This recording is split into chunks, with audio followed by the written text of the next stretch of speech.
and the engagement did go on, so. Cindy, is there any violation of notification about that? I don't think so, not at all. I mean, it could have easily been at our county office. It seems like it's been complied, the letter of the law and not the spirit. And that's why everybody from Placer County is here. And this is just not gonna go down well. You want public support for something, you should do your work up front. Now you have a group of people who you're gonna be working against. Well, Whether we agree with their ultimate or not. And sir, I appreciate that. That's why I wanted to own it on behalf of Placer County. I wasn't aware of it. You would have been notified. We would have had it at our MAC meeting. We have at least one member of our MAC here on Donor Summit here tonight. We typically would bring it forward, but it was being done in an adjacent county. We missed it, so my apologies for that. I want to learn tonight too and welcome opposition, support, whatever is going to come out of this process. So thank you. Yeah, thank you, Cindy, for mentioning that. We do have some discussion about that, and I'd like to make 2 points. One of them is, to your point, the letter of the law and the spirit of the law are different. So we recognize that. We honor your concern about the planning process. We also have a process where we want to meet with you, talk to you, involve you in the process. Nothing has been completed. This is part of the process. There's no development permit, there's no conditions of approval, there's no selected vendor. None of that's occurred, there's no consumption lounge, so we're here tonight to talk with you about that. There's one more introduction. I think Chair Swarthout is in the audience as well. Our chair, there you are. Thank you. Thanks, Hardy. So I'm Lisa Swarthout. I'm the chairman of the Nevada County Board of Supervisors, and I represent Grass Valley District 3 for Nevada County. Thanks. So I have to pull my laptop up here. I'm going to just mention a couple more things, and we'll turn it over to Matt. My laptop overheated. We have a couple of subject matter experts. Chief Foss is here with the Nevada City Police Department. Diana Gamzon was going to be here. She's the Cannabis Alliance Executive Director in Nevada City. So there's a cannabis retail dispensary. Welcome. Cannabis retail dispensary in Nevada City. So we wanted to offer some data and some baseline for the assumptions of the community character related to cannabis installations and cannabis retail outlets. So Dan Foss is here to help us work through that. And so again, no additional, there's no entitlements, conditions of approval, development permit, nothing is there yet, so we're here to talk with you about that. We understand you have concerns and want to meet your community needs and talk with you. If anybody gets hot, let me know, we can open other windows. Also, the bathrooms are downstairs, wrap around the stairs, go down inside through the hallway and over to the right. We're offering, we want to get 2 minutes per comment or question. We'd rather have a question so that we can record them, find answers for them, and get your questions met. We understand you have a lot of comments. We'll be here. I'll be here as long as we need to be tonight to talk with you and receive information from you. At the end of the presentation, my contact information, I'm sure people have Supervisor Gustafson's contact information, then also our staff. You can find that on the presentation, but we'll make sure you leave here with that. And with that, we will go through this PowerPoint presentation, some information. We're going to have lots of time for questions, lots of time for comments, and with that, I'll turn it over to Matt. The decorum process is 2 minutes, please, for your questions or comments. And when your 2 minutes is up, please step down so you can give some of your fellow neighbors time to talk and converse. All right. Thank you, Supervisor Bullock. Again, welcome everybody. Matt Kelly, Director of Code and Cannabis Compliance with Nevada County. Let's go ahead and start the presentation. So, beginning in January of 2023, the Board of Supervisors directed my staff to evaluate the possibility of allowing a limited number of retail cannabis dispensaries within Nevada County. And so my department and then also the planning department were directed to explore this and evaluate this possibility. This was at their annual 2023 Board of Supervisors workshop is where this direction came from. So following ordinance amendments and then the passage of the ordinance by the Board of Supervisors and the creation of a commercial cannabis dispensary application evaluation committee, I know it's a very long name, the county developed a competitive merit-based selection process, and that's what we're here to talk about tonight, is that process. The program allows for a maximum of up to 2 retail storefront dispensaries, 1 in the rural centers of North San Juan and 1 here in Soda Springs. Subject to zoning compliance and then all applicable approvals, including the approval of a use permit, which we'll talk about in a while. One important point I'd like to emphasize is that the item that we're talking about tonight is being selected through this process does not approve a dispensary. So the Cannabis Evaluation Committee is not going to approve a dispensary. All they're doing is approving an applicant. The applicant will then be given the opportunity, they have up to a year to apply for a use permit, which is a discretionary process, goes through the regular planning process. For a use permit goes to Planning Commission, has appeal rights to the Board of Supervisors. That normal process goes through CEQA, California Environmental Quality Act, so that still process is to come. So selection simply allows an applicant, as I talked about, to move forward and submit a discretionary use permit through the planning department. It still requires environmental review, which is CEQA, California Environmental Quality Act. Still requires public hearings. Those are adequately noticed pursuant to Nevada County Code. Planning Commission does need to approve the project, the same as any other use permit project, same as Planning Commission in Placer County. Also, when they approve a use permit, it's the same exact process. Building permits are still required. An annual cannabis permit, which would be required. So in Nevada County, we have what's called annual cannabis permits. We have a number of cannabis farms and 2 micro businesses. One of the micro businesses does have a use permit that went through the discretionary process. The annual cannabis permit is something that my department issues, and we go out and we do inspections twice a year, sometimes more. The dispensary would fall under the same requirements, so we would go out annually or twice a year and inspect the dispensary for their conditions of approval, making sure they have all their state requirements, including annual license for the Department of Cannabis Control and all those things. So the graph here shows and illustrates kind of the process that we've gone through. So starting with the Board of Supervisors, and then we're the Cannabis Dispensary Evaluation Committee right now. Request for applicants, so we developed, and we'll talk more about this, but request for applications, and then let's see a question. Sorry, thanks for spending time with us, Mr. Kelly. How did you conclude in 2023 that North San Juan and Soda Springs were the target destinations? So I can talk a little bit about that. We had a cannabis ad hoc committee, which was made up of 2 supervisors. They went through and evaluated locations for potential cannabis dispensaries. So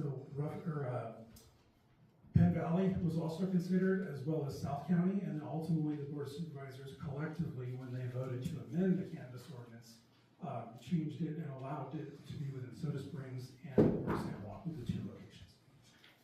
We can, if we hold, so I definitely want to get to I don't think questions. we want the frosting on the cake. I think we want to ask you questions about the Okay, you know, I definitely understand. We'd like to get through the presentation first, and then we'll have opportunity for questions and public comments at the end. So let's get through the presentation.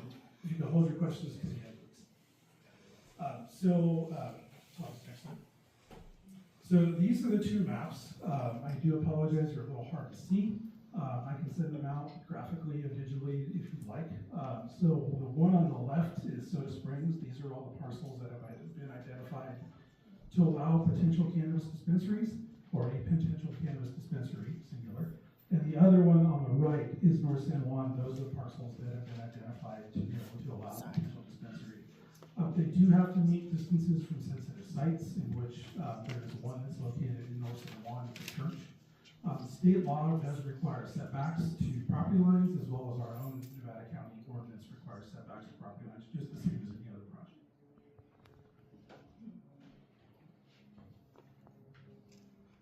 So, next, I'll turn it over to Thomas to talk about the evaluation committee.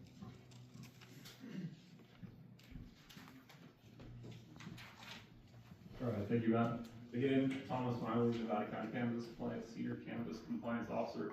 So I'd like to talk to you about the evaluation committee. So that committee is a committee of 7 members of diverse groups and backgrounds. So we have 7 committee appointments available. Currently, we have 6 seated. We do have 1 open seat for the District 5, which, if you are interested, you could talk to me afterwards for more information on how to apply for that.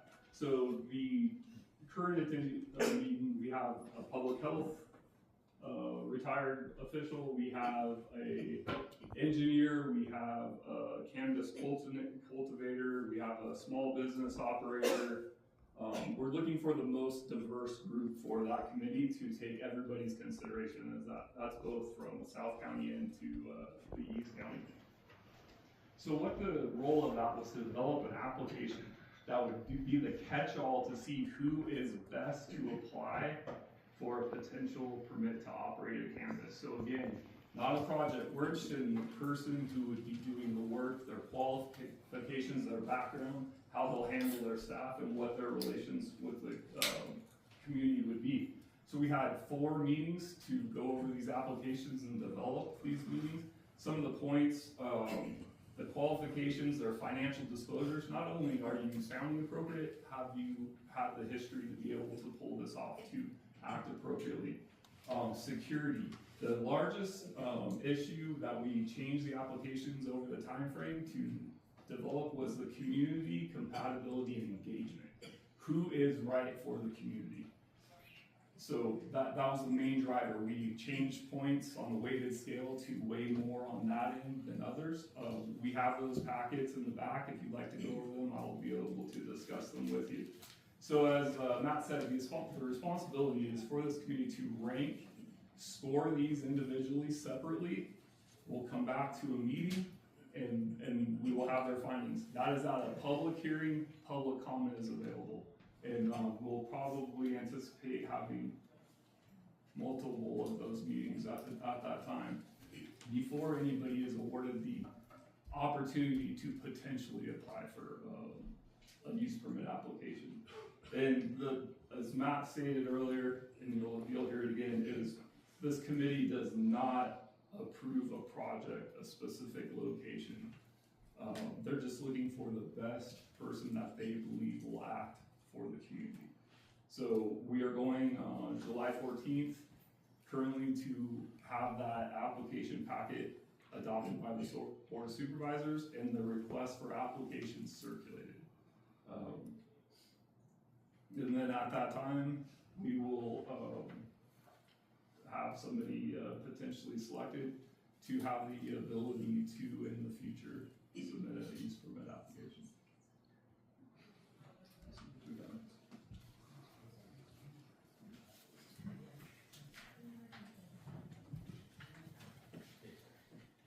Thanks, Thomas. So this slide illustrates graphically the process that the cannabis dispensary selection permitting evaluation committee is going through. So slide illustrates the entire process. As Thomas mentioned, it does begin with the Board of Supervisors, which we have scheduled for July 14th. Their meeting in Truckee is when we're going to be reviewing the request for applications with them. There's a resolution that goes with that, and then that resolution will direct staff, my department, to be able to open the request for application period. It's going to be for a minimum of 30 days. It'll be on our website. We're going to advertise it through the normal process that we do in the call for applications. We modeled it after an RFP, or a request for proposals, because it kind of lends itself to being a very similar process. So that's the way we've modeled it. So once that circulation period is complete, county staff will conduct the first completeness review. So that means that my department will conduct a completeness review to ensure all the required application materials have been submitted. So everything that's in the packet has been submitted. We are not going to be doing a scoring of them. My staff and I are not doing that. Instead, we are going to forward all of the application packets or all the applications to our evaluation committee. They were the ones who developed the scoring criteria. My staff did not. We had a few suggestions, but they ultimately developed the final scoring criteria, and then of course that has to be approved by the Board of Supervisors.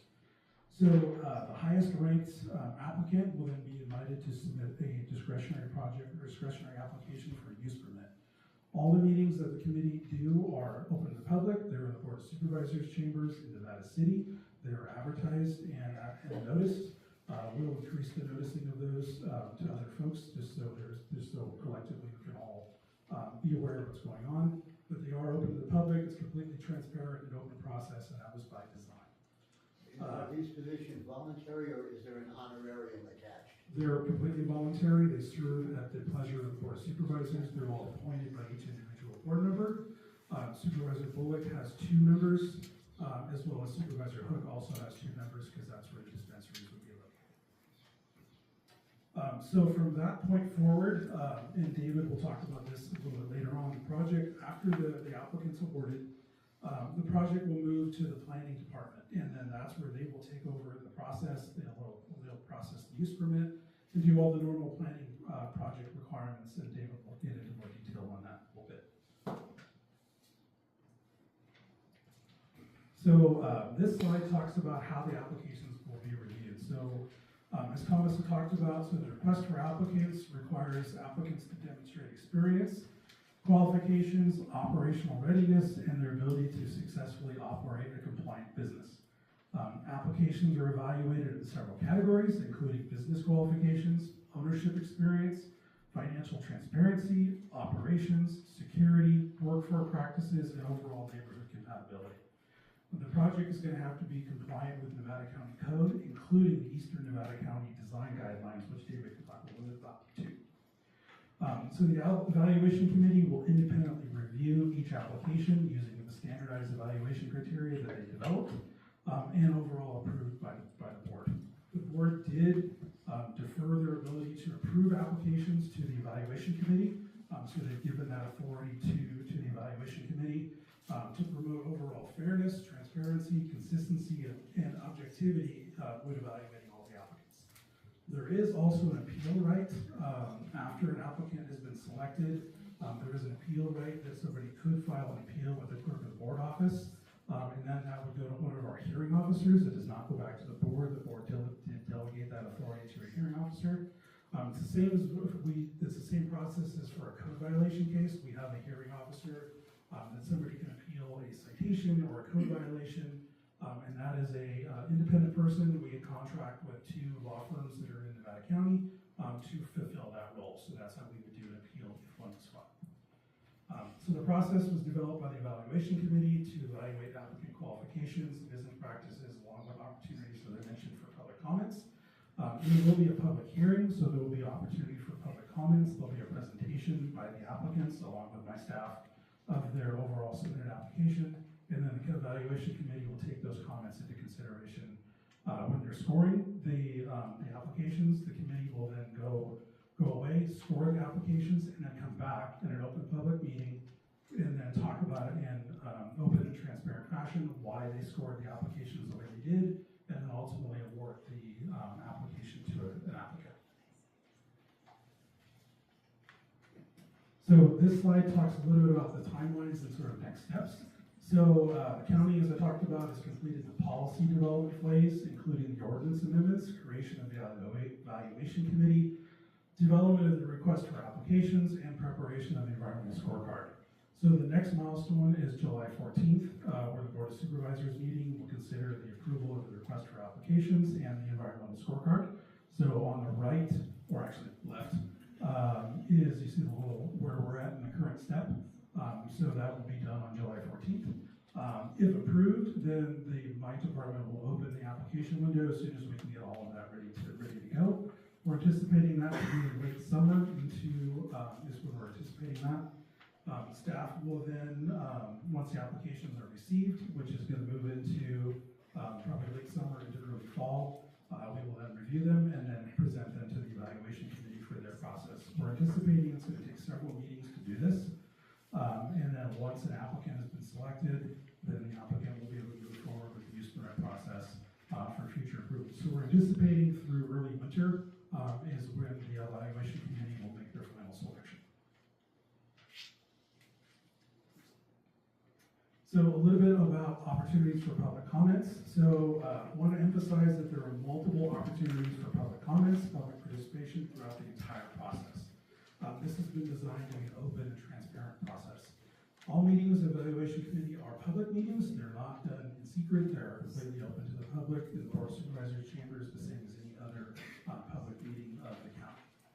Members of the public may submit written public comments before a meeting or provide verbal or written public testimony at a public meeting, the same as planning commission, same as board of supervisors, same as the MAC or any other public meeting of the county.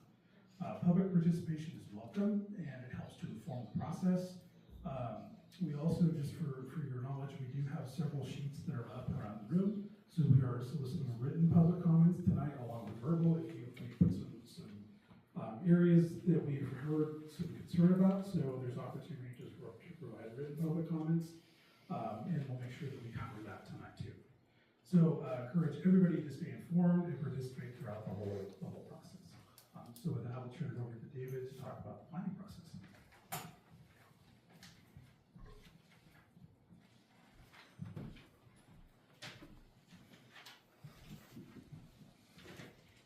Hello everyone, my name is David Nicholas. I'm a senior planner here in Nevada County. Matt's kind of talked a little bit about the planning process, but I can elaborate a little bit more. So after that whole evaluation committee goes through and selects their applicant, then the applicant would apply to the planning department for a use permit. And the use permit's really where typically the land development process begins. Once we receive the application, we're routed out to other county departments, other districts, state agencies, and also anyone that's requested to be notified. So if you'd like to be notified and haven't written your name on that list via the front desk, please do so, and we'll make sure to keep you in the loop. Once we begin the review process, we'll review the project for consistency with the county land use and development code. So we're looking at things like alignment with setbacks, landscaping, design standards, and also other departments that are receiving this project are also going to look for consistency, such as environmental health or the Department of Public Works. It may take a little bit of going back and forth between the county and the applicant, but we'll work with them and request revisions to the project to get the project in alignment with the county land use and development code. After that development review is complete, then we can start the environmental review process, the California Environmental Quality Act, or CEQA. And so what we would do with that is we'll begin an initial study. We'll evaluate and disclose potential environmental impacts of the project, and also develop mitigation measures to bring the impact of the project to less than significant as feasible. After the initial study is completed, we'll create it's called a notice of availability, so that this initial study and mitigated negative declaration, if that's the resulting environmental document, can be reviewed by the public. So we'll notify everyone that we notified initially. We'll put it on the state's website for environmental documents, CEQA Submit. We're notified in the newspaper, and also put it on the county website. That will also be another opportunity for the public to be involved and comment any concerns they have about that environmental document that results from the initial study. After the public comment review period concludes, we'll schedule a meeting before the Planning Commission, and we'll also send a notice of public hearing, so that way everyone knows where the public hearing is going to be, when it's going to be, so they can attend. The planning department will present the project to the planning commission, and the public will also have an opportunity to comment before the planning commission makes their decision. If someone believes that the decision of the planning commission isn't in alignment with the county code, there's also an opportunity to file an appeal with the board of supervisors. If the supervisors accept that appeal, the planning department will write another staff report, and there will be another notice of public hearing for that appeal hearing before the board of supervisors. If the board of supervisors eventually approves the land use entitlement, then the applicant would then get their building permit to do any physical construction that's required, and they would also get their annual cannabis permit, as mentioned. One of the things that the planning department would do would be to verify all those conditions of approval associated with the use permit were completed before the finalization of the building permit. So that's the process that's the planning department would handle, and it's still ahead of us. So I'm going to pass this back to Matt now. Thanks, David. And then now I'll turn it over to Chief Dan Foss to talk about Nevada City and the Elevation Cannabis Dispensary. Hello, everybody. Let me get a mic here. Okay, I'm Dan Foss. I'm Chief of Police with Nevada City Police Department. I've been up here, I'll give you a little bit of background. I've been up here about 4 years. I came from the Valley, a town called Madera, and we went through this very similar thing about 10 years ago. It started there. So we went through the process of bringing cannabis into the community. I will say initially there, our police department was resistant to it, very much so. And then once it came in, seeing the effects of what it brought and what we were expecting, from what we were expecting to what we actually received was quite different. And so I have experience in this band before. In Nevada City, I think the cannabis industry has been there long before I got there. They're now doing very well. And I will talk a little bit about the cannabis industry in Nevada City currently, and then we'll take questions, of course, at the end. So the revenue from cannabis taxes, on average, for Nevada City exceeds $700,000. For a community our size, that is tremendous. That is a very good, healthy revenue service that goes into our general fund, just from cannabis in our community, right to our general fund. Secondhand revenue. So this is something that's harder to actually determine what it is, but we do know definitively there's new software and other things that we are able to track. We're able to see that people go from this location to this location. So what that means is people come in and they go to Elevate or one of our other cannabis industries, and then they go from there to our downtown and they spend more money in their community in downtown, right? So it not only boosts, the $700,000 is just from the cannabis, but we do have another secondary revenue source where people are spending money in our community. So that's excellent, and we know that happens. So crime impact is one of the biggest things that everybody's concerned about, right? When you bring this into your community, it's going to increase crime. Why do we think that? Because it's kind of common sense. Obviously, we think if we bring this in, it's going to happen. But the reality could not be further from the truth. Almost without fail, there's been a whole lot of studies on this.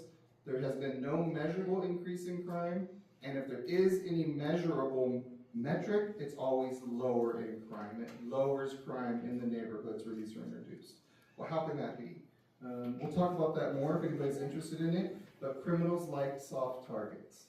And one of the hardest targets you will find, and what I mean by that is what is the measure of security, what is the things that are being used around it to make sure that it's not a victim of crime.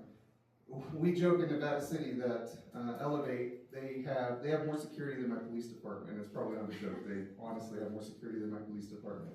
These, through a lot of measures and metrics that they have to go through here and through the state Department of Cannabis Control, there is a whole lot of systems in place to make any cannabis industry very safe, very secure.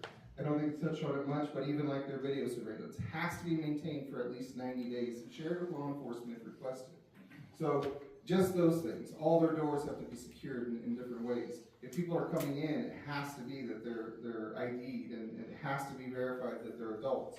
So there's so many systems in place to make sure that these are some of the safest buildings you will ever find, and it deters crime. And not only that, I will say, I've not had one issue with our cannabis industry in town, but we have used them numerous times to solve crime surrounding them, because their surveillance systems usually are so good, if something does happen, even if it's a traffic collision on the street, we are able to pull their data from their video to solve crime surrounding them. So if you're lucky enough to get one next to you, you probably become one of the safest places in town. And the final thing is, they talked a lot about the selection process, right, which I think is so important. Our cannabis community in Nevada City, the owners of that, they're not just small business owners, they are that, but they're huge in our community, they're heavily involved in our community. They give back to our community all the time. They become really just instrumental in our community, and we have a strong partnership with them. I went by the office there yesterday, in part to make sure everything's as it's supposed to be, but also to talk with the owners there and say, hey, what can we do for our community? What can we do to elevate our community? It does become one of your bigger and more important small businesses in your community. So it is something that it's looked at as not something outside, but to us in Nevada City and where I was at in the Valley too, it becomes one of your small businesses that really is going to look out for its neighborhood, just like all small businesses do. Okay, I'll turn this back over to, I don't know who, whoever's next. Thanks. Thank you, Dan. And thanks to our staff for outlining that process as well. We are going to, I kind of lost my notes here because my computer's closed. We're going to go to the question and answer session. And again, the decorum process, I see your hand up, I really appreciate that. One thing we do want to mention, there's a 3-page document that asks staff to print, which is on the table in the back. It essentially outlines all of the prescriptive outreach that we've done. So to your point, not necessarily the spirit that meets your needs, but the prescriptive piece, talking to DSA and others. I just want you to be aware of it. I'm not asking to make changes in the way, I mean, we wish we could have done more outreach. We see that there's a deficiency there. We take ownership of that. We want to meet you and talk to you about future developments, things, community building, community character issues in your community. We want to meet you there. We want to understand how to communicate with you. This next portion, we want to get questions from you. We'll try to answer as many as we can. The ones we can't answer, I'm going to have staff write down. We're going to try and synthesize a cognizant response to you and get that back to you. So with that, I'd like to start maybe in the back. Raise your hand, I'm going to bring you the mic, and you have 2 minutes to air your question. And then if you have a comment, that's fine too. We'll write everything down and try and keep track of it. So we'll start in the back. Did you have your hand up? Yeah, my name's Jeff. I'm a permanent resident here in Serene Lakes. We have a really small population density here at the summit. I'm curious, has there been an analysis of how a dispensary could even be successful here on the summit? What kind of gross revenue it might generate, which would lead to, like the taxes that you brought up, what would be the incremental taxes that we might expect? Who would be the customers? Would they be locals or visitors? And then would that incremental tax be reinvested here on the summit that we would all benefit from? Those are my 3 questions. Matt, I think you can answer some of them. So yeah, I can answer a few of those questions. So the purpose of the application or the evaluation committee is to make those determinations or some of those determinations. So the applicant's going to need to demonstrate how they're going to be compliant with the Nevada County Code, along with all the criteria that's in the selection committee's requirements, including the economics. So they're going to have to do some of that analysis as part of their application, and the evaluation committee is going to review that. They also are going to be looking at their overall business plan, their viability, and being able to operate here successfully, because that is something we're going to be looking for, is their ability to, or the evaluation committee's ability to operate successfully. They also are going to have to, part of the use permit process is going to have to demonstrate some of that, because that is some of the things that are looked at in CEQA, and so they'll have to do that as well. One of the things too I was going to mention, delivery is already occurring in Serene Lakes, Soda Springs, Donner Summit, both sides of the summit. Delivery for cannabis is already occurring in your community, so many of those customers who are having their product delivered to them could have access to it locally if that was a chance. But to your point, the pro forma will be included in the submission of the application.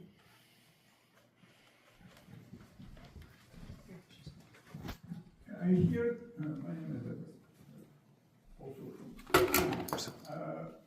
from regulation. I just wonder what criteria of site selection. I look on 3-page document, I didn't find any, no business case, no criteria. So why these 2? Why not others? This is my first question. Second question is, there are plenty of officers of Nevada County. Did anybody volunteer to put it in your backyard? So I can help you answer some of that. So the decision was made by the Board of Supervisors. We did present a number of potential locations to them. Throughout Nevada County, the idea is to, part of the cannabis industry is creating safe access to cannabis for people who would like to use it. So that is where a lot of the criteria and what the Board of Supervisors evaluated when they made their decision to allow it in locations. It was to be limited. The board didn't want to limit the number of dispensaries down to 2. So that was something that the board had chose to do. And then as far as the site selection and site selection criteria, that's included in the request for applications. The applicant does not necessarily need to have a site specific as part of their application. It's good if they do. There are only a limited number of parcels within Soda Springs that a dispensary could go. So that is something that they'll need, that's part of their application, process. Can I answer, I just want to interject here. So I worked on the cannabis committee as a supervisor as well. One of the intentional decisions that was made when we started looking at this is District 3, which is my district, Grass Valley, and District 1, Nevada City, they already have dispensaries. So we were looking to be equal to maybe put a dispensary in each one of our supervisorial districts. So that did play a part in how we made our decision. North San Juan is in District 4. Obviously, this is in District 5. So that was a little bit of the decision-making process when we looked at that, because it was, you know, it was fair to everybody that not just one district would absorb all of them, that it would get fairly distributed throughout the county. Yeah, thank you, Supervisor Swarthout. The other thing I would mention, and I'll get to your question, but from an economic development perspective, since I've been here, we've seen the ebb and flow of economic activity, or the lack thereof, in Soda Springs and Honor Summit. I personally would like to see it thrive. DSA, our discussions with other stakeholders on the summit have been very vocal in their need for additional economic development support, and in my belief, this was a viable alternative, if the community accepts that and wants that in their community, to look at this type of dispensary. Hi, my name is Lisa Rapp. I've sent out a lot of emails about this. I live up in Serene Lakes. I have 3 questions.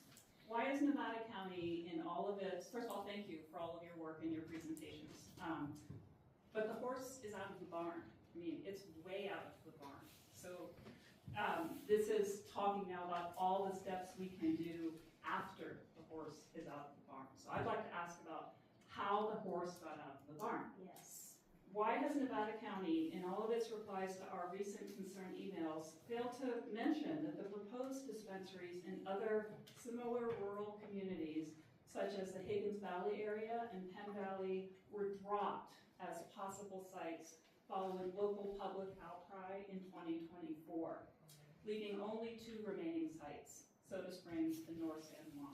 This is actually in the meetings of the Nevada County Planning Commission.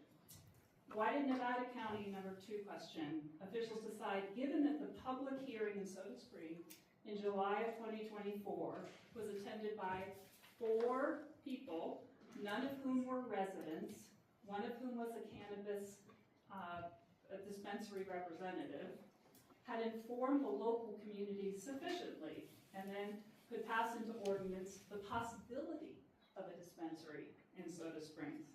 And the 3rd question is, why are we comparing Soda Springs to Nevada City? Yes. We do not have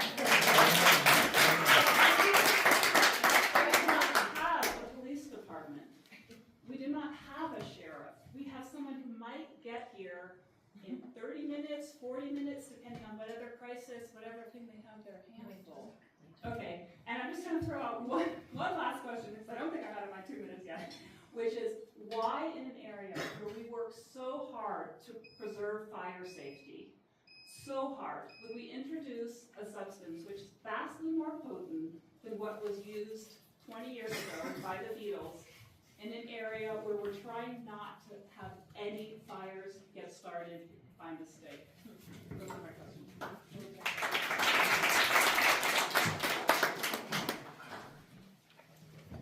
I can answer some of those. So, as Supervisor Swarthout had talked about, and as Supervisor Bullock has talked about, the locations, I think they were determined by the board. The locations being able to create safe, viable access to cannabis, and having dispensaries in Grass Valley and Nevada City, creating one in potentially North San Juan and the other in Soda Springs, was looked at. And so I think that's why the determination was made to allow the 2 locations here.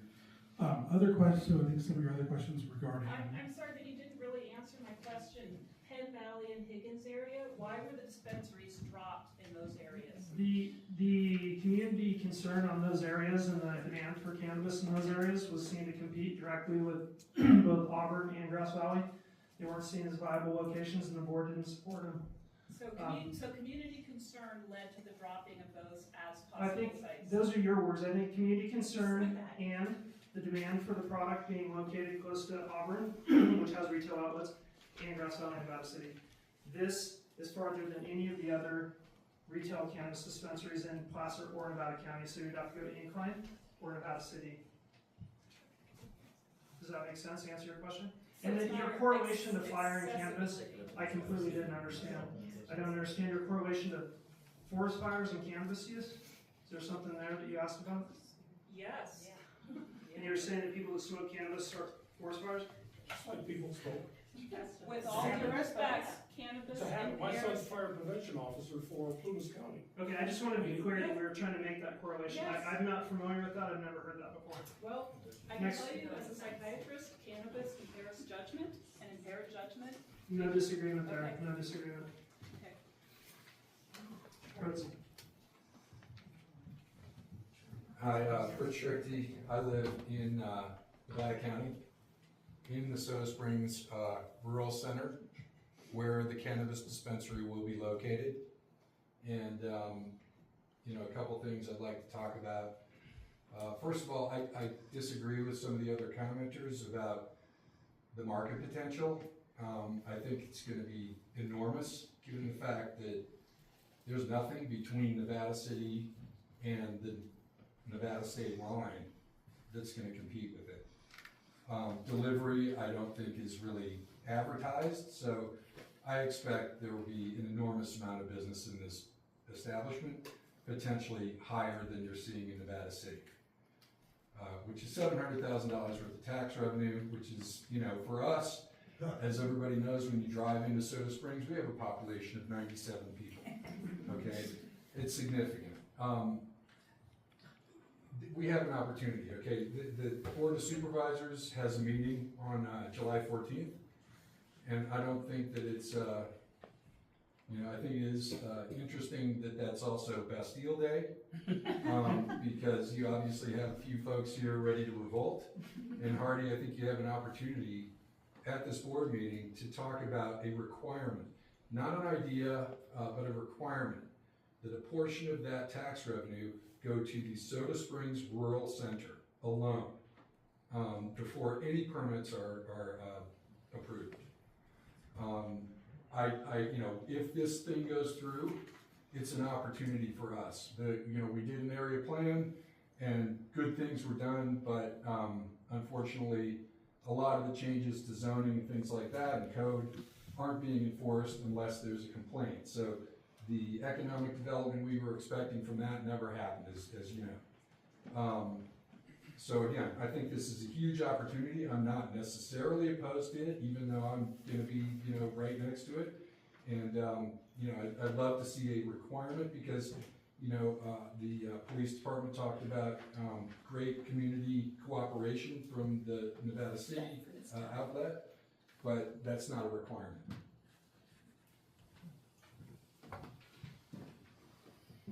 Thank you.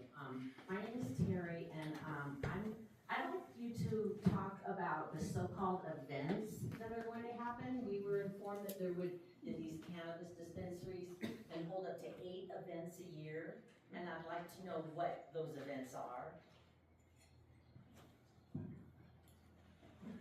So that would be, cannabis dispensaries can do parking lot, events or have food trucks and things like that.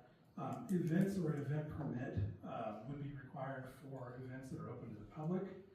That's a little bit different. The board did just process a project that will allow events within Nevada County.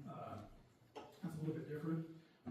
The idea of cannabis-specific events or cannabis the cannabis cup or cannabis like farmers markets and things like that, that wouldn't necessarily be part of the project. Those are different types of uses that require require a use permit. So that's not something that would be considered as part of the dispensary permit project. Also, just kind of talking a little bit about consumption. The county does not allow consumption on site. The county does not have consumption lounges, so I think that was kind of, if we're thinking about consumption or consumption type events, that's not something that would be permitted at this time as part of the dispensary. Was trucking considered in in this to put a dispensary there? Allow it. So the town of They Truckee, wouldn't the allow town of it. Truckee is incorporated, so they have their own zoning code, they have their own general plan, and they have their own allowances. Okay, one more question. So, by the show of hands, the majority of us live in Serene Lakes, which is in Placer County, but clearly Soda Springs is in our backyard, so this is going to affect us. It's hard for me to believe that we would make $700,000 a year, but let's just say that we do. That's all gonna go to Nevada County. None of it is going to go to Serene Lakes or Placer County, while and this is yet still in our backyard, and we're gonna be affected by it. It's a great question. Excuse me. When I first got on the board, I talked to the Cannabis Alliance about their industry and how it may affect people, communities, community character. Excuse me. One thing I talked a lot about is the sustainability of their business is predicated on a model that's acceptable within their community, and Chief Foss has kind of outlined that being a good neighbor and being a good business is actually good for business, which is the driving economic force behind the conduct of that business. Talking through this, I really cared about model behavior, so how do children view their parents that buy or use cannabis products? And so I have systematically seen over my 6.5 years on the board, the cannabis industry work to become better neighbors, to be community builders, to be involved in the community, to do things that reflect positively on both their industry, but also the people that they know care about their friends and neighbors. So I can answer that in one of two ways. I think Fritz's comment about the return to source is something we'd have to talk about. I've always hoped that we could bring economic development back to Soda Springs and Serene Lakes. How to do that, where to get that tax base is really interesting because there's not a lot of activity up here right now. So that's something we can certainly talk about, but I think it's the tangential kind of benefit of the cannabis industry is that hopefully they can do community building work in the community in Soda Springs and Serene Lakes that helps us understand what they do, helps our community grow. I don't know, there's all kinds of things that can come up, parks or connections or education or outreach or things of that nature. You talk about mental behavioral health, contributing to that could be a potential connection for this industry. So my name is Paul Appel. We live in Serene Lakes. So my questions are, one is that in Serene Lakes, we have, on a weekly basis, massive fluctuation in terms of the population. And so I'm looking at the area and I'm wondering with the kind of the target audience for this, is it for skiers? And if it's for skiers who are transiting back down to the Bay Area or to Nevada or wherever they're going, is that really the right thing for them to be loading up with, so to speak? The other is that we're in Placer County. We're in Placer County. So do we have voice in anything which happens in Nevada County? No. So if we have no voice, I think you have a voice tonight. So, but in terms of at any sort of council meeting, we have no voice, correct? You do have a voice, and you can come and express directly to my colleagues on the board. Cindy and I work together on numerous things. The library, there's numerous products that Foster and Nevada, and community initiatives that Foster and Nevada County work together. We value that relationship. So yes, you have a voice in the process. And then lastly, it seems as if your objective is a revenue generation objective. And so you're looking for anything that can get you revenue, rather than looking at maybe trying to support a business culture which is up here? I think we have a lot of things we're doing to support the business culture. And we gave a presentation at DSA. Kimberly Parker, our economic development coordinator, is here. She can raise her hand, but we've been working on this for a long time. Visitor center, conservation efforts, trail building, stakeholder development, economic development, working with the store to get the store permissioned and moved. There's a number of things that we've worked on to do economic development and create sustainability in this Soda Springs area. This is one more piece in that quiver of activity. Hi, Steve Schrey.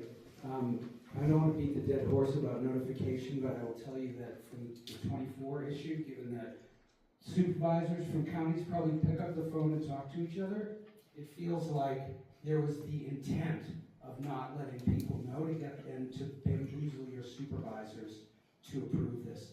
You can't change that perception. However, you're doing a great job with notification now going forward. We appreciate that. So, a couple of questions and comments, and then I'll sit down. Placer County maintains strict bans on commercial cannabis storefronts in its unincorporated territories. Soda Springs Rural Center shares a border with our community of Serene Lakes, and I assume will be part of the sequel process in the zone of influence.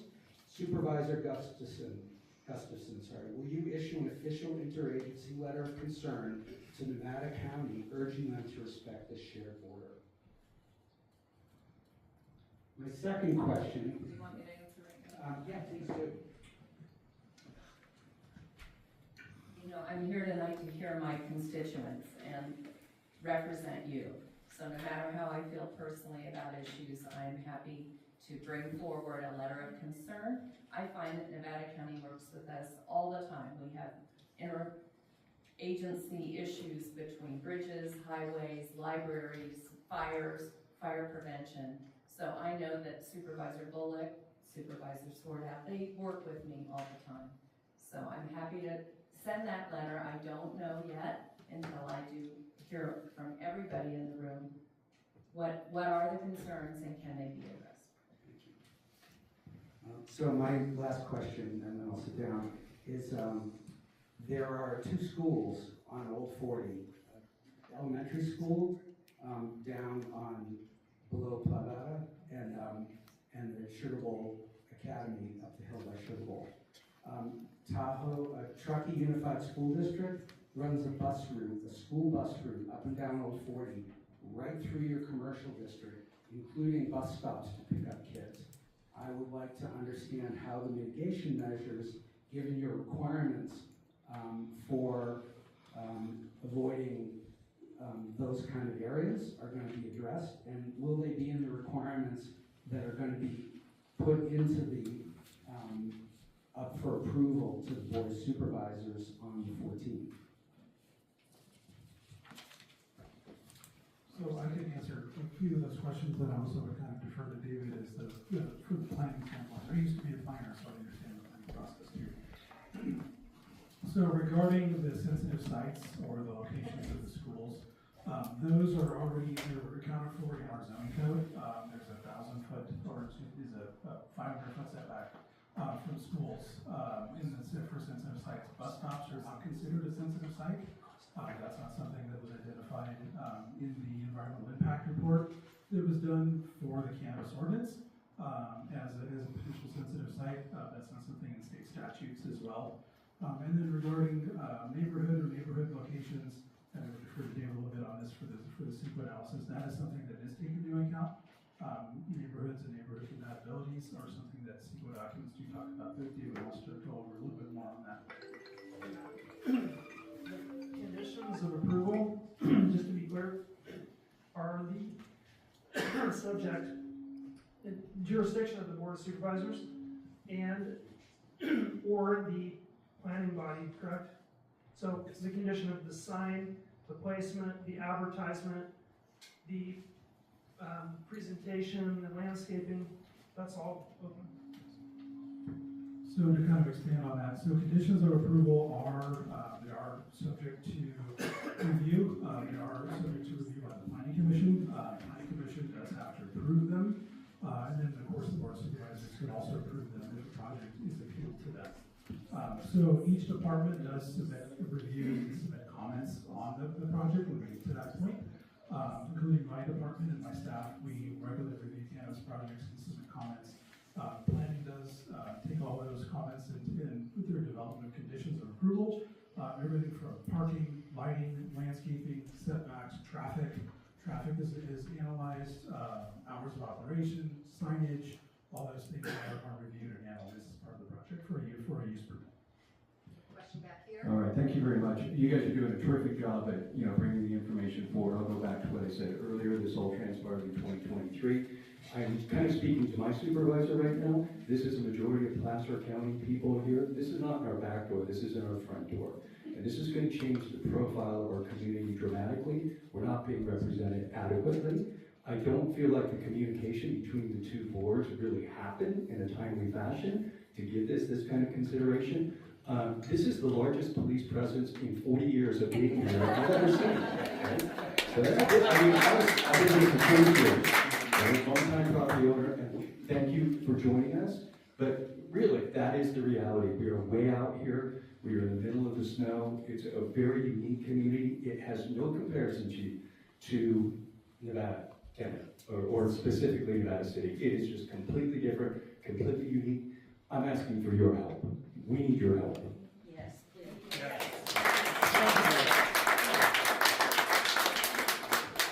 I hear a lot of Serene Lakes people got talking to the mic. We are Soda Springs. We live here full time. I work in Truckee. You have to speak into the mic. I don't like it. Talk into the microphone. I'd rather not talk into the mic. So I work so my in wife and I- Truckee, and I'm actually working on the library with Mr. Bullock in Placer County. So I get every email that the county and the town send daily. I got nothing. I check my mail every single day. On the way home, I got nothing. So to just represent our community, what about a bike shop? What about a cafe? What about something with recreation? We're hiking, we're skiing. We're here to enjoy the outdoors. We don't need to bring, Nevada City has 3 police departments. We have 0. You have Grass Valley, you have Nevada City, and you have Nevada County Sheriff. And you have Sacramento and Placer County close by. We don't have any of that. We have town of Truckee, they're not gonna come up here. But police is a big presence. I had to call the police during the summer because we have people coming during New Year's who wouldn't leave our property and were just invading over here. We live in the condos. It took them 3 hours to get to us. So this is just crazy to live here full time, be a part of the community. You know, we just go to Truckee every day and it's not who we are. It really isn't.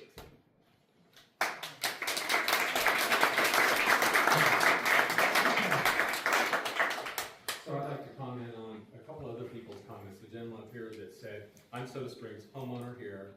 There's 97 full-time residents in Soda Springs, okay? So this business does not support Soda Springs. It is a cash cow for Nevada County. It is not supporting Soda Springs. We need actual businesses here that support the activities that we do here. So unless you have real numbers of how much that money is gonna come to Soda Springs to help to support us locally, we have water problems that the county hasn't addressed. We have ridiculous water problems, sewage problems, and that. And these things were approved by the county, and we're paying for it. So if that money that comes in from this could help take care of those problems, that would be great. That would support the community. It would support Serene Lakes with the sewage and all that. Our community doesn't support this business. This is a business that would support the traffic coming up the I-80 corridor. And they would buy here, they would impact the traffic going between here, Donner Lake, which we already have speeding problems, parking problems and all that, which the county's trying to address. This exaggerates that problem.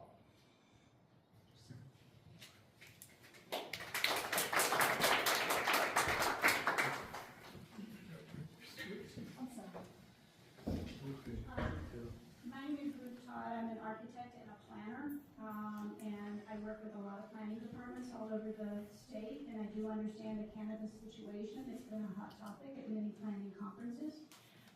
But I do want to express some of the sentiment that's already been expressed today, that I think that 3 years ago, there was some sloppy or sneaky planning, and to hear that there's good communication and good rapport among the 2 counties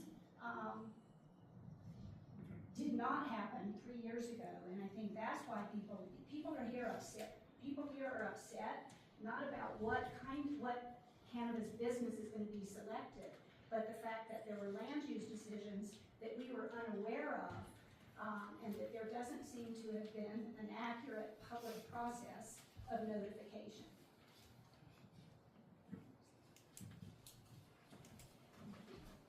I'm Sarah Shifty, also a Soda Springs resident. And I guess I'm just a little curious about what differentiates this type of business, which is, as I understand it, a legal business in California for some time, from any other business that might come here. And I'm struggling to understand why we would why we would need a special process around this type of business as opposed to any other kind of business, or any kind of specific noticing. I don't get a notice when there's a new alcohol permit being proposed. So I'm just, and maybe I don't understand the resolution, but I was hoping you could shed a little light on what might differentiate this type of business and that process from any other. Yeah, the statutorily in California, there's restrictions around cannabis and alcohol. So as supervisors, we get alcohol permits. I can see when somebody opens a liquor store or something. Same with cannabis. But I want to turn it over to Chief Foss so he can kind of tell you the nuts and bolts of how this business would perform next to a business like you're describing, one that wasn't cannabis. Does that make sense? Trying to connect those dots? Yeah, so first I'll go back a little bit. I think they brought it up a couple times, and everybody's correct. A municipality is very different than a rural community. I do acknowledge that. Obviously, I wasn't trying to make a direct comparison. I think I was speaking here more on behalf of the industry itself and the regulations that go behind the industry and some of the state statistics that we do see about what the impacts are on the industry in any community. Now, obviously, you will see these, as we have seen, it's still a relatively new industry. You will see them first come into municipalities and then go into more rural areas, what we're seeing now. So, yes, there is a difference, but I will tell you too, because we are such a small county and small cities, there's not that much of a difference than you will see in some others. Somebody mentioned there's many police departments. My police department's very small, and many times we have one officer on duty, one. So we're proud of our response time. It is very fast, but we're operating on a very thin line too. And I think though, what I was trying to communicate too is that these are very safe industries, perhaps the safest there is. I compare it a lot to back in the olden days, you know, what was hit when you had somebody come into town, they robbed the bank, right? Because that was where all the money was.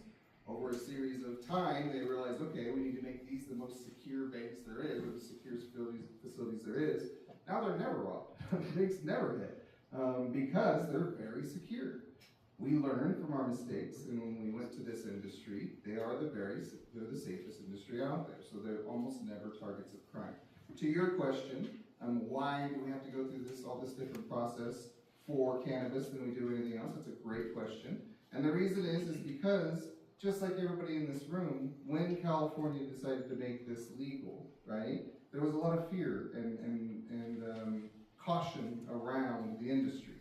So because of that, they said, okay, we're going to legalize it, but we're going to put all these additional steps in place to make sure that when we are bringing it into a community, we're having a little more different conversations than if we're bringing in a ski shop or a bicycle shop. And we could hear the concerns of the community, we could hear what they want.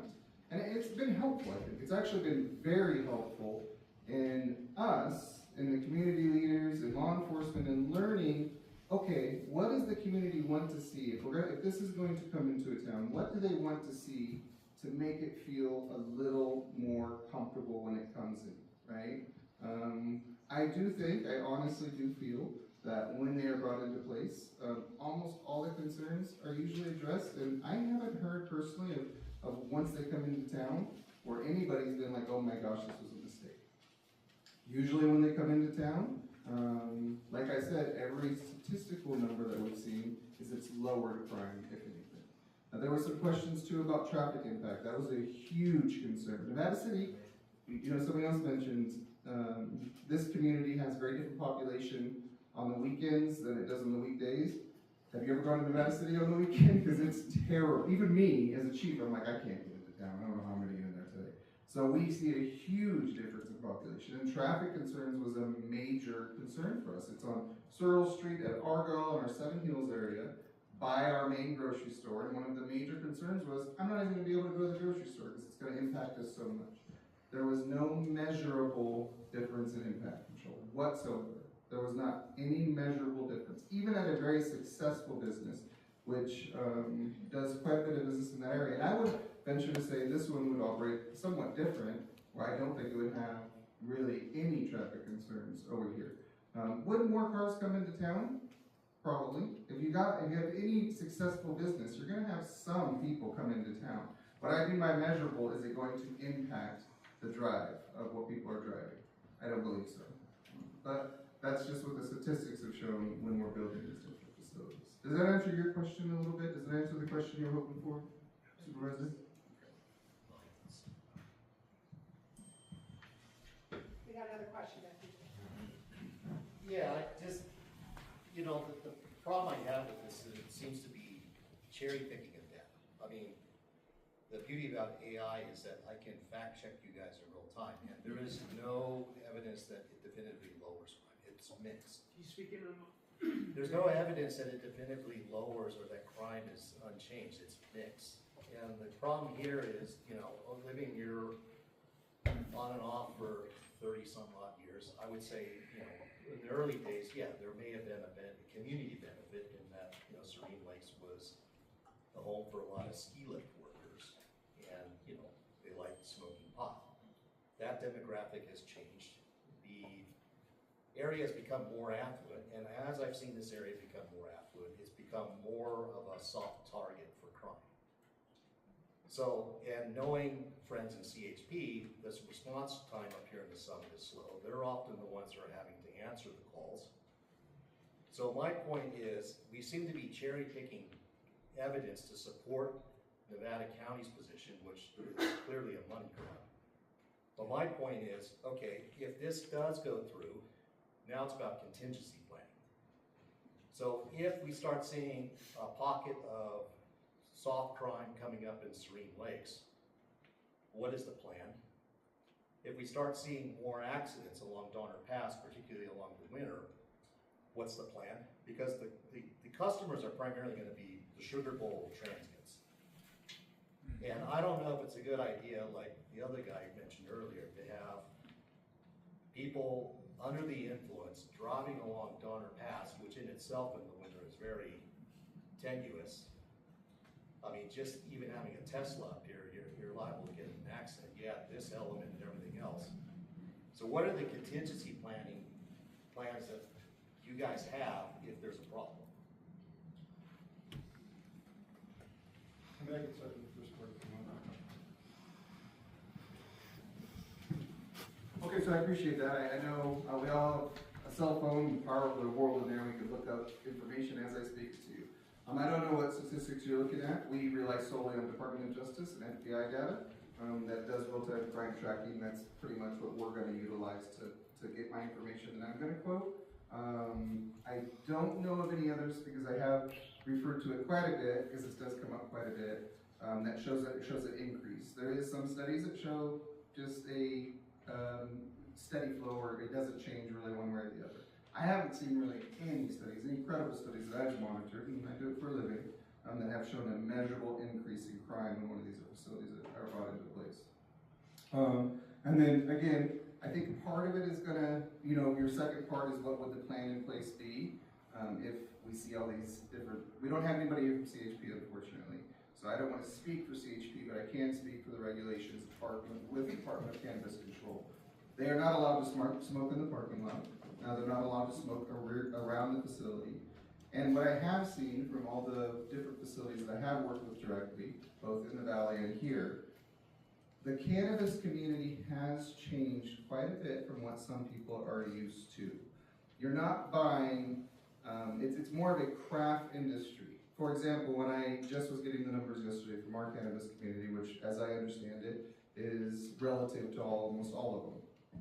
The average ticket price, in other words, the average sale amount from somebody going in is almost $60. So when somebody goes in, they're spending about $60 on cannabis material, right? That's not a cheap hobby. You know, that's somebody that's buying something for a specific use. It's not something where they're buying, you know, if you go in and they're buying alcohol, and they're buying a bottle of Mad Dog.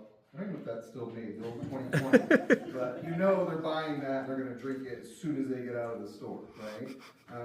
This is a different type of industry. The cannabis industry has changed. What's sold has changed. The use of it has changed. Interesting demographic that they have seen across it is the age. You know, we all think you're going to open it and kids are going to be going and buying marijuana. The age demographic for people that are purchasing marijuana is much higher, much older than they've seen. I can't speak to the state, I don't recall, I know it's higher than they expected, but the cannabis industry in Nevada City, for example, Nevada County across the board is an older population demographic-wise, is over 57 years old is the average age. So the average user tends to be a little more responsible too. And there is a lot of regulations in place though. And I can tell you that for people driving under the influence of alcohol, sometimes it can be hard to spot, right? Because they can hide the bottle.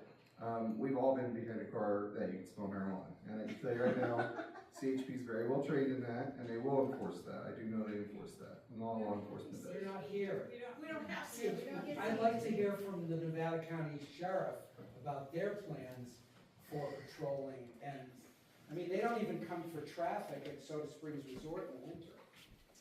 And I'd also like to address Let's, this. I'm gonna hold up real quick. I just wanna make sure we've heard from everybody who has a question, who has not posed a question for us yet, and I think you're identifying the doctor. A quick question. I'm a resident in Soda Springs and right in the zone where it was approved, and I'm just curious why it was, the zone selected was like, sort of, I guess, the highest residential area within the area when we're in such a rural community. Just wondering about why that particular zone was selected. And then I was curious about the gentleman before me. He asked about contingency plans, and I didn't feel like we got the full answer on that. I can't comment too much on the law enforcement side of the contingency planning, but I can tell you that we just added a Nevada County deputy, full-time deputy, for patrol for this area, so we now have 2 full-time deputies here. And they're here through this area, plus we have a supervisorial officer, and I don't know exactly, I think he's a sergeant, who transitions as well, so we have 3 officers that come from Western County through this area, intentionally stopping here through Donner Lake. So I know that from the Nevada County perspective, I spend a lot of time talking about how our constituents can have their law enforcement needs met. I completely understand, and Officer Rorden's not here for CHP, but he has also made a pretty serious commitment for Soda Springs, and he and I and Fritz and others have spent a lot of time talking about how to enforce crimes here and how to reduce vehicle accidents and reduce the speed limit. Both Cindy and I have both spent a lot of time trying to reduce the speed limits on the peripheral roads around here that have been successful. So I know we do hear your concerns about law enforcement, vehicle safety, and speed, particularly in the winter, having lived that firsthand. On the zoning piece, I think what you're asking is why the zoning includes the downtown specific portion of Soda Springs. Is that what you're asking, and why not out in the middle of somewhere else? Yeah. Yeah, I think Matt the can highest probably. density section. Yeah, for business zoning district, I don't know what Matt is. Yeah, I can answer some of that question, actually, going back up to,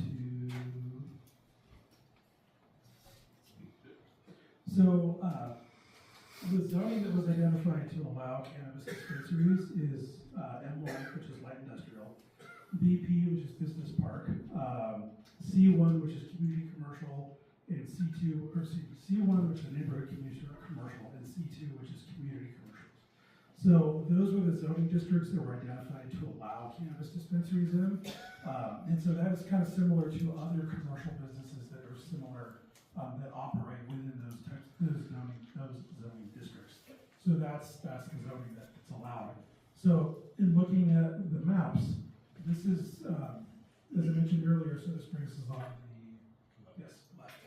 So those are the zoning districts that were identified to be able to allow cannabis dispensary. So that's why they would be identified to be allowed here. That's where the zoning districts are. So that's where this potential dispensary would go based on the zoning districts. Does that help to answer the question? Yeah, I guess, so there's no other zones that are not included within that highlighted area that would be classified in those zoning areas, like the zones you listed? So, yeah, to better answer that question, so Soda Springs consists of the Soda Springs Rural Center, which is also this area. It's also identified in the Soda Springs Area Plan, which that's why this area was ultimately chosen. There's not other, or at least not other areas that I'm aware of that have the same zone, that has the zoning that will allow it. Being in a rural center, which Soda Springs is one, North San Juan is another. There are other rural centers in the county, including Penn Valley, South County, and Higgins area. Those are also rural centers, so that's where the board when they chose to allow cannabis dispensaries, chose to allow dispensaries to go was in rural centers. And then based on the zoning, that's how we were able to identify locations. Does that help? Hi, I have a couple of issues. Mic's not working. You turn the mic on? Yeah, I think it might be on. It's on the side. You gotta hold it. Is that better? No. Is that better? Yay. I have a couple of issues. One is you keep referring to downtown Soap Springs. I have yet to find downtown Soap Springs. I think we have, what, about 5 businesses? A soup restaurant, a real estate office, a grocery store, a ski shop, and Gas station. a Gas gas station. But that's not in downtown, that's. And we're a one-road town, and you talked about not affecting traffic in Nevada City. Well, how many roads does Nevada City have? When the ski areas get out at the end of the day, there is a traffic jam, and it's hard to get out of Soda Springs, or it's hard to get out of Serene Lakes. So I don't think you can compare the lack of traffic in Nevada City with Soda Springs. The other thing I want to say is, you said that you wanted to raise $70,000 in taxes. That was your target. $700,000. That's just an ambiguous figure that was given for a different example. He was making a comparison to the retail establishment in Nevada City from a gross tax perspective for Nevada City. He wasn't claiming that we would have any tax. So that wasn't an 70,000 assumption for our reasonable? taxes. What's that? Is 70,000 a reasonable number?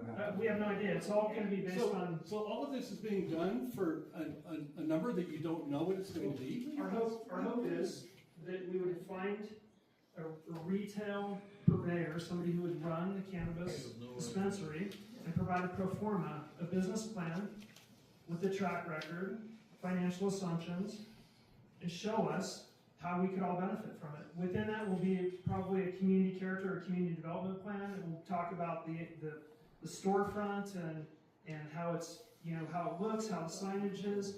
That's the application committee. It's going to look at all those things and evaluate the application to see. But use $70,000. How many $70,000? I'm not going to use 70. I have no idea where that comes from. Business plan based on nothing. Yeah, we don't have a figure. There is no business And you can finish. I'm sorry. I just don't understand if, let's say you want to make $50,000 in taxes, what is the amount of sales that this store will have to make that kind of revenue for the county? Thank you. So I actually have a lot of experience in this area because the city of Grass Valley has a dispensary, and there's 2 ways that dispensaries contribute money back into the government. One is through sales tax, and the other is through a special tax, which is 4% of gross sales. So the 700,000 figure that Dan came up with, that's not just your retail, that's all your cannabis businesses. There's other cannabis businesses in Nevada City besides storefront dispensaries. So it costs about $2 million to open a dispensary. Nobody's going to go into it unless they have the ability to make money to do it. And I was part of the group that helped facilitate and select and put together the criteria for Grass Valley. We had 7 applications. Each application is 100 pages long, and they have to do a security plan. They have to have a plan of how they're going to deposit their money. They have to, there's so many regulations, state regulations in the cannabis industry, that when you ask the question about how does this differ from any other business, well, I had a retail store in Grass Valley for many years.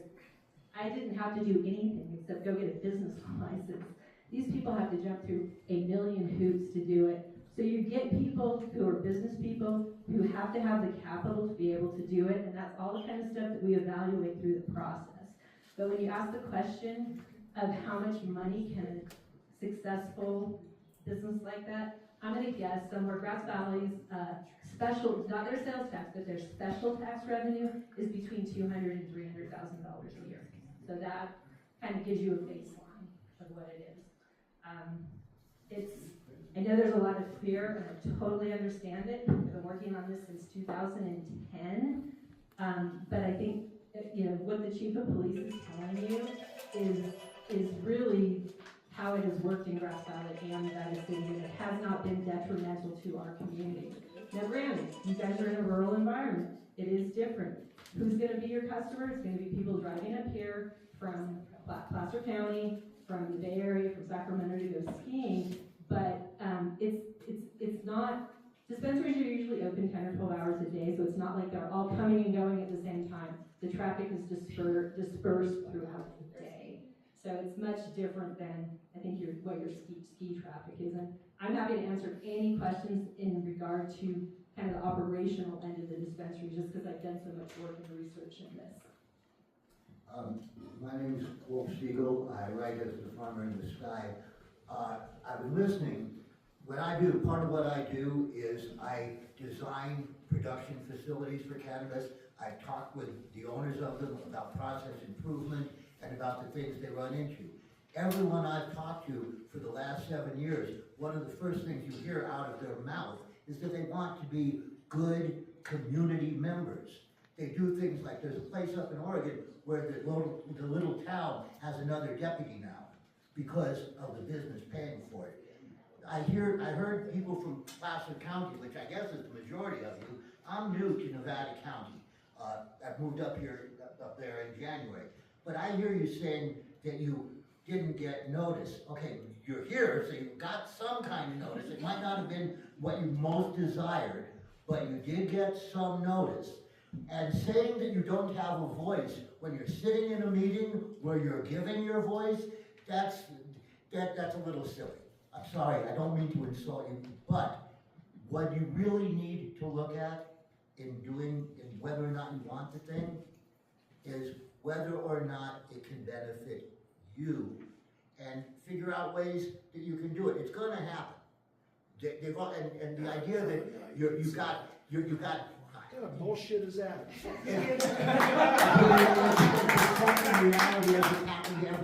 Don't tell us what we need, and don't tell us it's going to happen while we're sitting here trying to figure it out. That's bullshit. You should decide what you need and go for it and communicate it effectively. I'm not saying don't do it. I'm saying do what's happened every other place, whether they wanted it or not. Things have happened. Get control of the horse before it carries you where you don't want to be. We didn't have the opportunity 3 years ago. Okay. That's the problem. Not tonight. 3 years ago is the problem. I'm gonna let people speak who haven't spoken, and you haven't spoken, correct, sir? Have you spoken? No.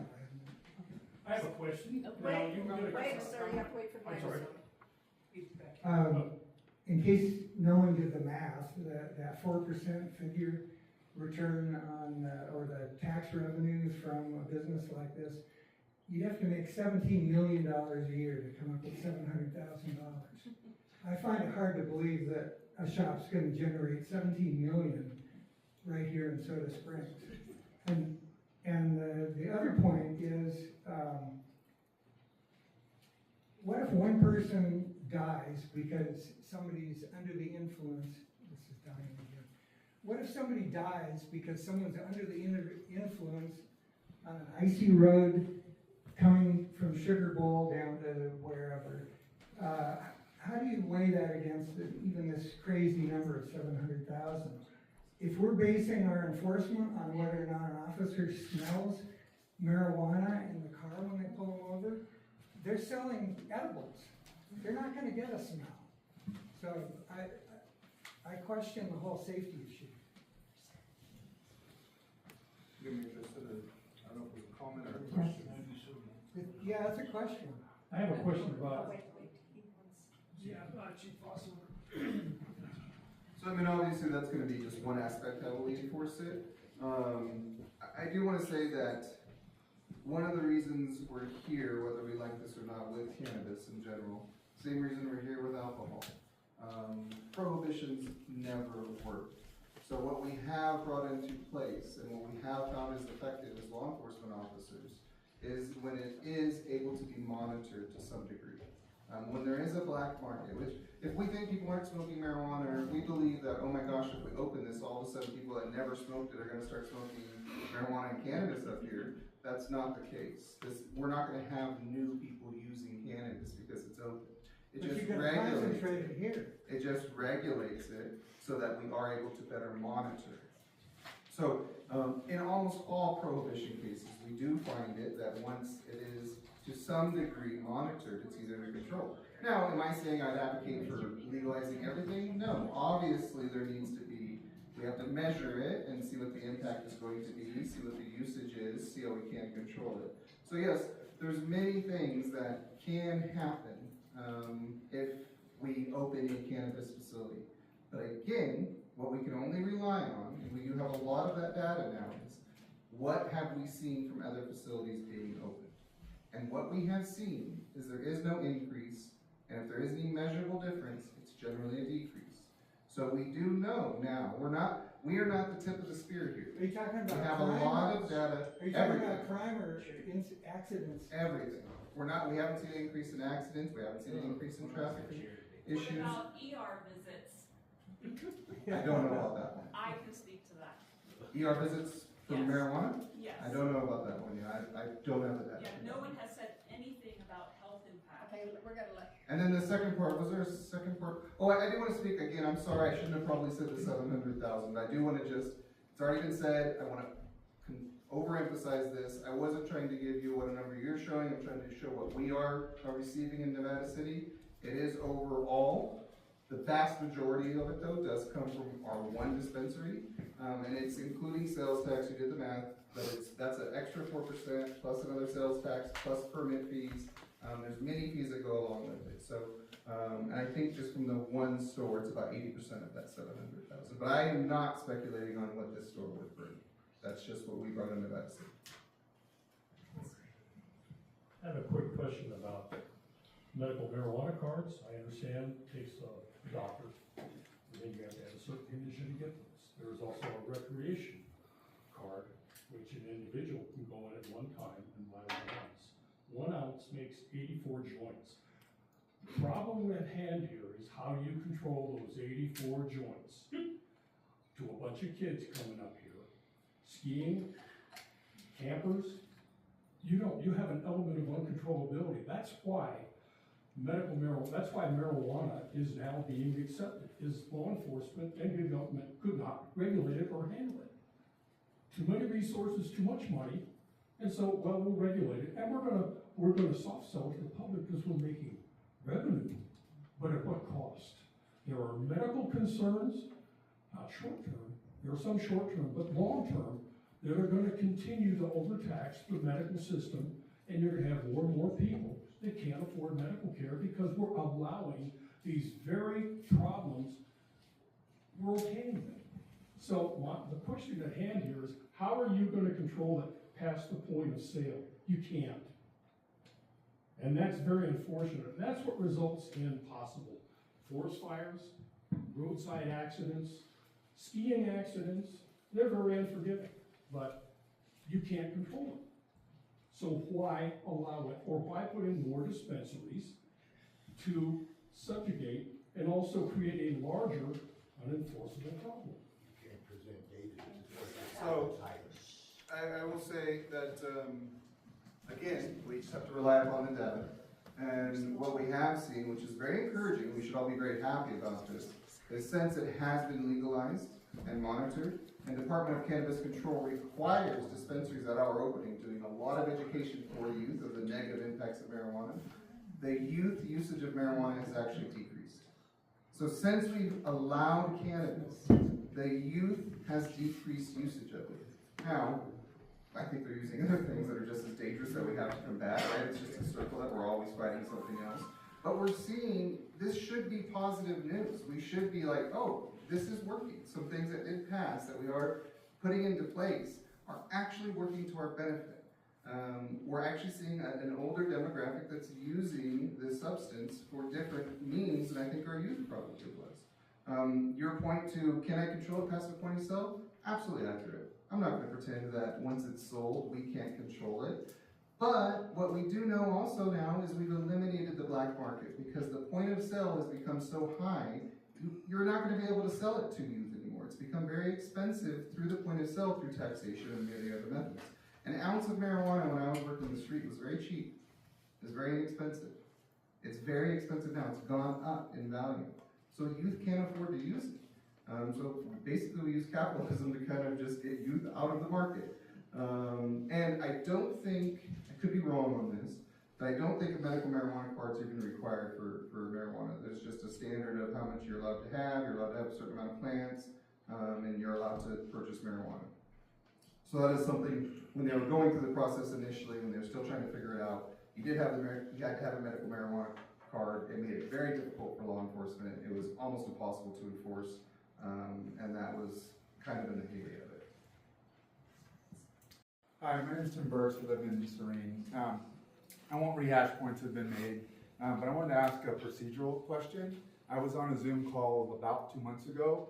I don't remember the exact date, but it felt completely different than this. I think there's maybe 3 people in the room that were on that call, and there's 50 or 75 or whatever here today.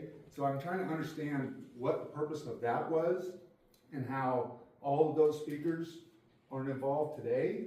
Have they done their thing? Did they go away? Is this the B team? How did that swap happen? Because it feels incredibly disingenuous to be on two meetings with 2 different groups of speakers, etc.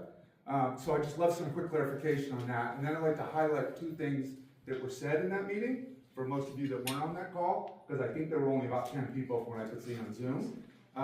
One, there's been all this discussion about tax.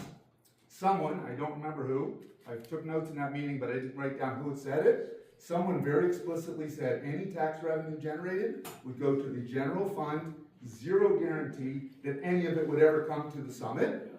So to all of us who are thinking we want tax revenue coming to the summit, even if they make 700 grand, which they won't, it may not come to the summit. That was the primary benefit. The stated secondary benefit was jobs. As I've talked to the handful of people that run local businesses, they say they can't get employees from here, so the people that are going to run this dispensary will be driving from Reno, which means the secondary benefit doesn't exist. So I would hope that the messaging gets a little more accurate going forward, because we're not done. So, treat us with some respect, please. Yeah, no disrespect intended, Tim. I'm not clear on the meeting you're describing. That may have been the DSA meeting, Donor Summit Association? Yeah, and they allegedly spoke on our behalf. It was on your behalf or the county's behalf? That was the meeting with the Summit Slayers. Okay, they're not affiliated with Nevada County. They gave 90% of the talk, so I don't know what that means. They sold your proposal. They sold your proposal. And they were asked to make the committee by somebody in Nevada County. That's what they told us. I'm totally unfamiliar. I've heard the name, but I was not on the call, and I'm not familiar with the group you're describing. But obviously, we don't think anybody's less than intelligent, and we're here to give you. Kim Parker was the person from the county who led the call. Yeah. Okay. So you were at the meeting. You could talk about how that went versus this. So the Summit Slayers are cannabis dispensary zoning and project here on Donor Summit. I mean, forgive me for not understanding that the Serene Lakes Homeowners Association doesn't or is not connected or does not have enough information coming from DSA. That is my proxy group for Nevada County.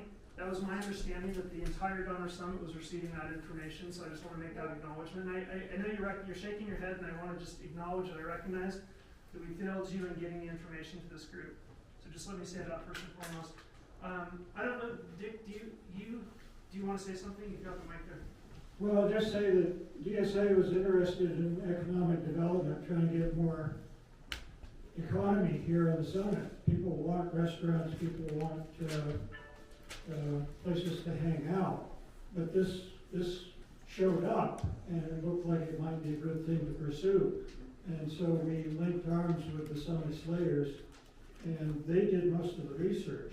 So the meeting on May 21st was an attempt to provide the information that we had collected, mostly from the Summit Slayers and their work going down to Nevada City, talking to people.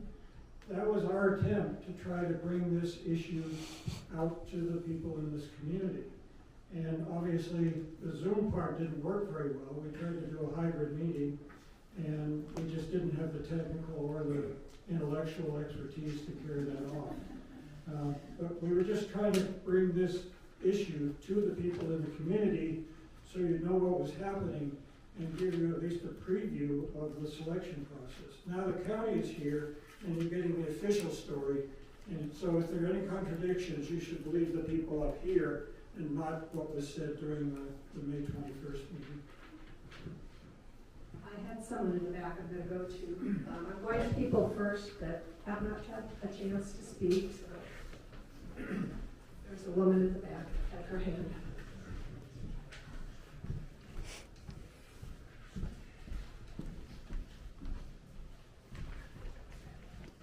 Hi, I'm a permanent resident here at Silver Springs, and I feel like with the message of this meeting with the residents, and I can agree with, is that the cannabis, it doesn't represent us, it doesn't represent our community. So what would be the channels to go through to make this clear to the officials and the people, and what are the channels that we can follow through? Because we're not against developing and having other kind of stores, etc. But I feel like this just doesn't represent us, and we would like something to align with our vision and our vision of our town that we enjoy every day.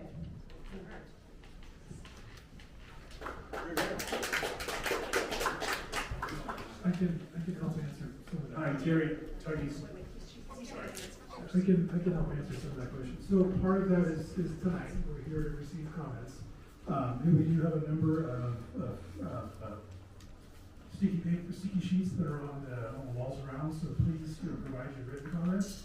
We'd like to receive those. The other would be to come to the July 14th Board of Supervisors meeting in Truckee, at the Truckee Town Hall, to provide your comments to the board. You can also provide comments to the Cannabis Evaluation Committee at their public meetings, Planning Commission, written public comments to the Planning Department or to my department. Those are other ways that you can provide comments to that account. So Supervisor Bullock, you just said to us, you guys made a mistake. Why can't you put a pause in this program and move everything out 60 days? July 14th is like 2 weeks away. This is our first public meeting on this issue. So you admitted you made a mistake. You actually told Supervisor Gustafson that you didn't communicate with her. You say time and time again over bridges, public libraries, town halls. You communicate all the time. This issue was not something you thought about to communicate with Supervisor Gustafson. I find that hard to believe. I find it hard to believe that this was not shoved through. You had 4 people come to a meeting. Whoever's in charge of public outreach should be fired. Because I would say, where is everybody? This is a big community, 4 people showed up, and 3 out of the 4 were part of the industry, and so somehow public outreach has failed miserably. And so I don't understand how this thing can't be paused. When you go to the board meeting on the 14th, you should stand up and say, we made a mistake with this big community, we need to fix it. And in order to fix it, we need to do a proper public comment period without a short timeline. I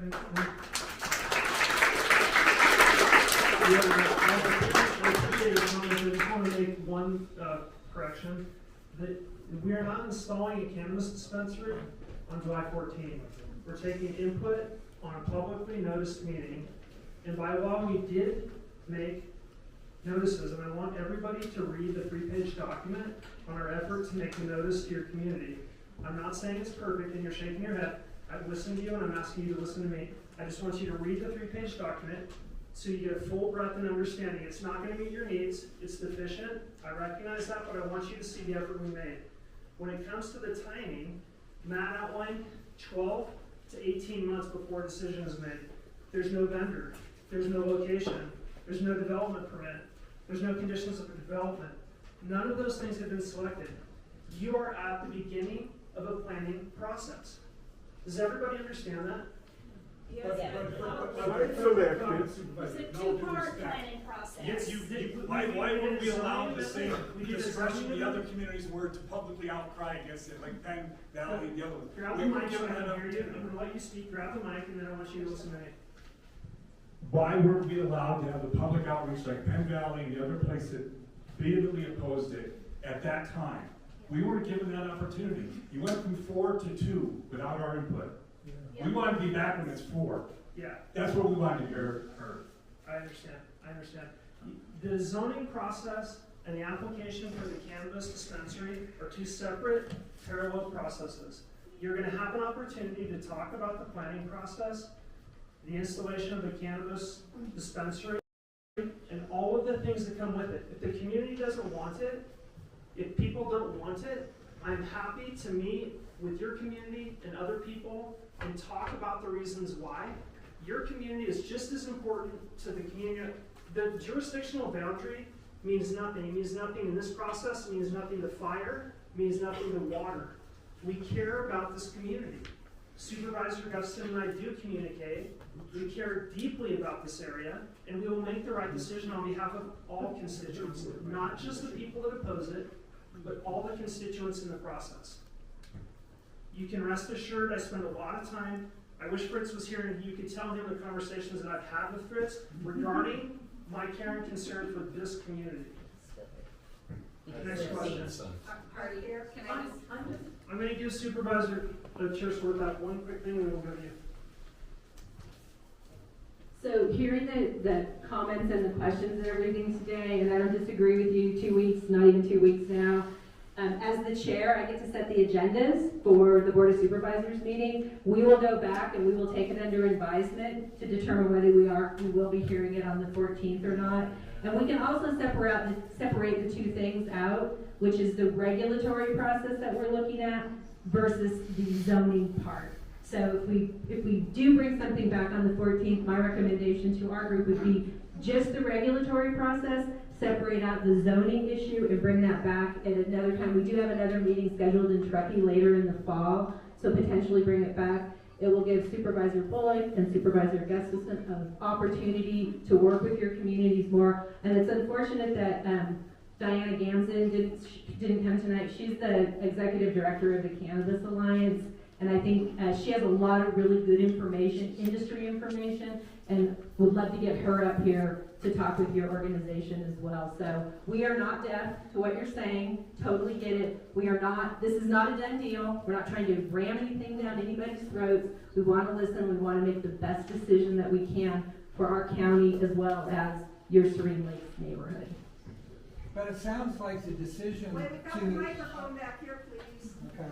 I just want to reinforce what you said, that considering it's obvious that a lot of us feel disenfranchised from this process, could we request that you set this timeline back several steps, maybe not to the beginning, but back to, you know, That's just what I just said. She wanted to hand me a timeline. I'm looking at it going, we're past this timeline already. And we hear you, and that's what I just said. We're looking at maybe potentially affording some more opportunity for public comment and for more in the process.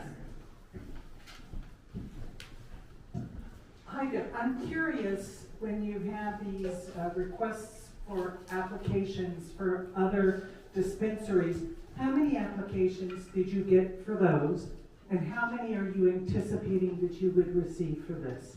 So I can't speak to how many they would receive for this. What are you expecting? I know you can't tell me. You know, I can only speak to what I know factually from what happened in Grass Valley. We received 7 applications for dispensary, and then we received applications for delivery, for testing. There's other parts of the cannabis industry besides just storefront retail. My guess with this, you're gonna get maybe between 5 and 10. I mean, that's very speculative. I don't know, but I believe you do have people who are interested in this area. You got 3. Yeah. So I can help answer some of that question. So far we've had three potential applicants reach out to me directly to talk about the process and are interested in potentially opening a dispensary. Any final people who haven't had a first time opportunity to speak? And then after we get the first time people If Supervisor Bullock thinks so, maybe we can conclude, but we can all stay and talk individually with people. Thank you. I am Ms. Reynolds. I am there. I'm also on the City Council in the City of Davis. And so, first of all, I want to thank the supervisors for being here. I thought our City Council meetings in Davis were something else. So, thank you. And thank you all for coming to express what you feel here. I get to speak from Davis, a college town that has quite a few students, and our crime rate went down. Everything went down there. I mean, we're a city, we're not here. I totally see the difference between the two communities. But our police chief for the city of Davis, like, he'd much rather be responding to calls regarding to cannabis than to alcohol because it's a much different crowd that he's responding to. And again, I'm talking about college kids, and so maybe it's similar to this younger skiers coming up here, I'm not sure. But revenue-wise, City of Davis has seen a big decline in revenue. I want to be very honest about that. I mean, we issued so many licenses, a couple of them have sold, left, nobody's backing up to fill it in because there isn't the money to do that. I again look at economic development. I'm on the subcommittee for Davis for economic development.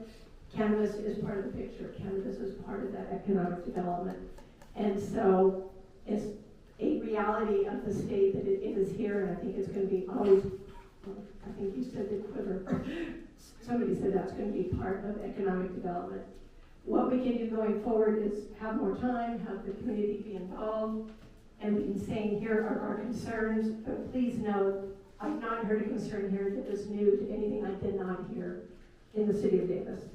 And so I think we're all on the same page there as far as what should be here or not here. Excuse me about my voice, allergies.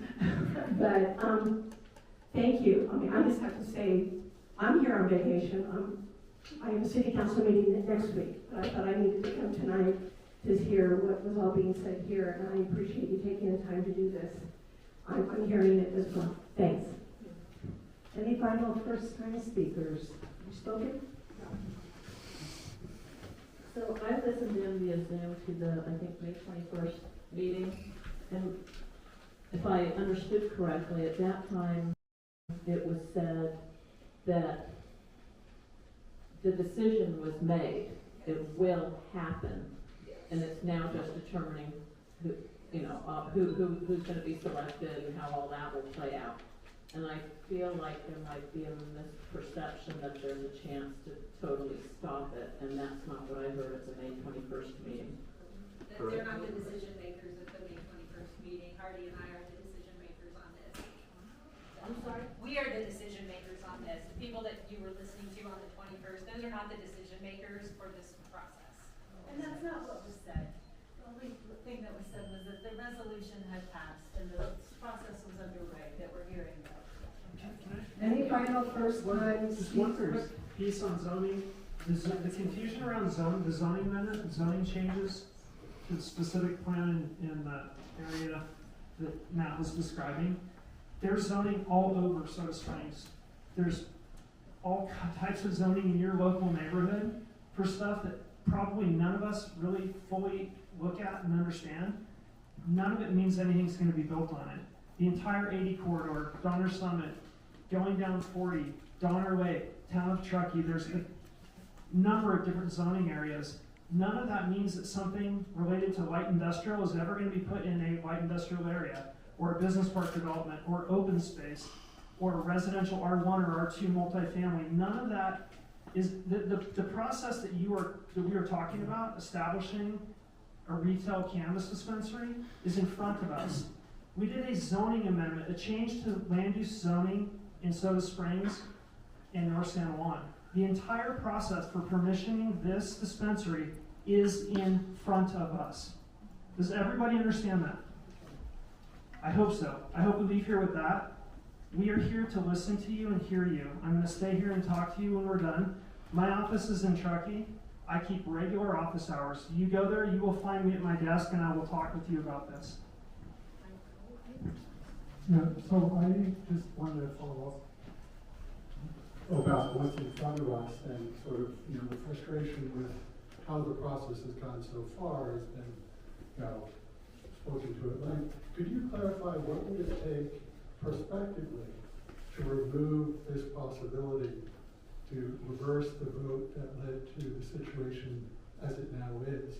What is the process for reversing that, and who has influence over that? Yeah. The state of California gives the Board of Supervisors a wide breadth of control and power over the jurisdiction of land use. It's one of the primary objectives of the Board of Supervisors in California. The board can make a unanimous decision, place it on the agenda, and remove that zoning from this area.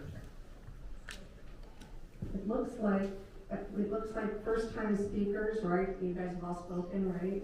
Yeah, so, first of all, before we do end this, I really would like everyone to acknowledge Mike and Soda Springs Lodge for letting us be here way over the time. I'll leave it up to you, Supervisor, whether you want to, we've had all the first-time speakers at this point. I'm here to talk, and we can talk more and come on up, and the people that want to leave can leave. And make sure you sign up for information, get our contact information, which is on this slide. My number's on there somewhere, Matt's number's on there, and please reach out and contact us. And we thank people for coming, but if you have additional comments you would like to make to the supervisors, please, just go up front and talk to them. Drive 25 and